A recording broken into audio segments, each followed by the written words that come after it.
Mesdames et messieurs les scénaristes, j'ai remarqué que dans la plupart des scénarios que vous m'envoyez, vous vous dispersez. Vous voulez traiter un thème, un sujet, mais vous en traitez 36 à la fois. Gardez en tête, un film égale un thème. Déjà, on va définir ensemble qu'est-ce qu'un thème. On peut par exemple prendre le thème de l'abandon, de l'amour, de la gloire, le thème du divorce. Et lorsque vous aurez défini votre thème, un seul thème, vous allez l'écrire sur un bout de papier. Moi, je choisis le thème de l'abandon. Vous allez prendre ce bout de papier-là que vous allez coller sur le mur face à vous.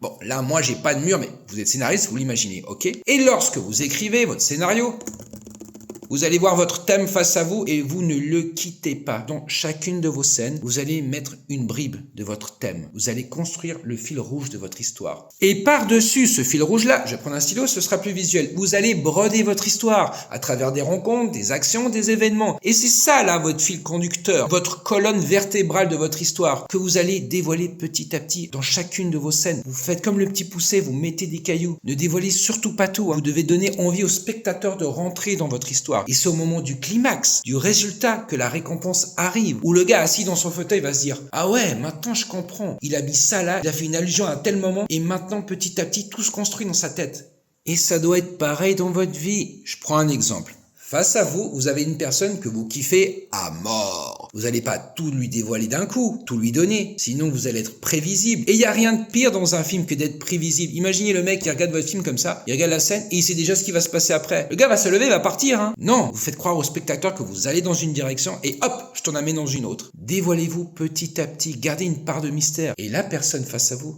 n'aura qu'une seule envie, c'est d'en découvrir plus. Et c'est comme ça que vous allez laisser une trace. Un film, un thème. Pas plus. Bonne écriture.